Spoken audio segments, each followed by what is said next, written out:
Greetings from the United Nations office in Geneva. The promotion of just governance is at the heart of our work for peace, rights and well-being. Initiatives of Change is a strong partner in these endeavors.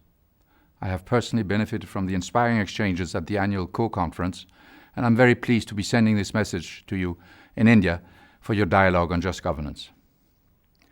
The international community is faced with many challenges of extraordinary scale. In the context of flows of more than 60 million refugees and the spiraling humanitarian needs in conflict-ridden regions, the solidarity of the international community is under strain.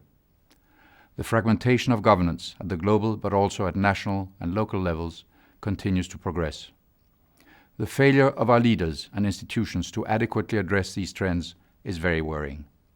There is general agreement that the current governance structures and instruments dating from 1945 do not properly address today's challenges.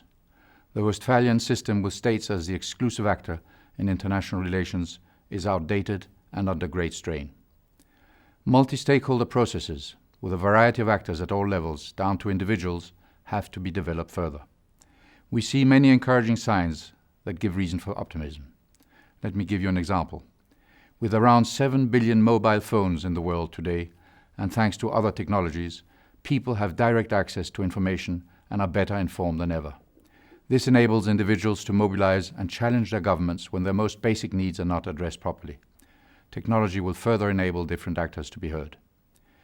To realize the opportunities that arise from more inclusive governance, it is absolutely essential to restore mutual trust between people and trust in their institutions at local, national and global levels.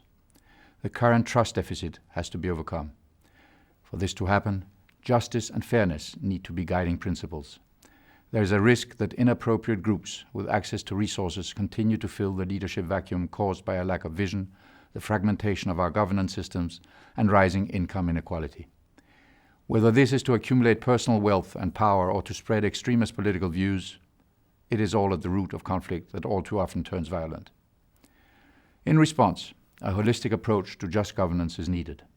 The historic agreements on the Sustainable Development Goals and their financing, on climate change and on disaster risk reduction of last year, provide the frame within which we can fight inequalities and promote inclusive institutions. Their implementation, much of which will be assisted by actors located in the operational hub of the international system here in Geneva, is a shared responsibility. It can only succeed when all of us, civil society, governments, parliaments, the private sector, think tanks, academia, and individuals like you and me come together. A number of countries in Asia, from Myanmar to Sri Lanka, serve as examples that progress is possible when this happens. But the path is still a long one, and I am glad that we can count on you in your joint efforts to promote just governance everywhere. I wish you a stimulating and a successful conference. Thank you very much.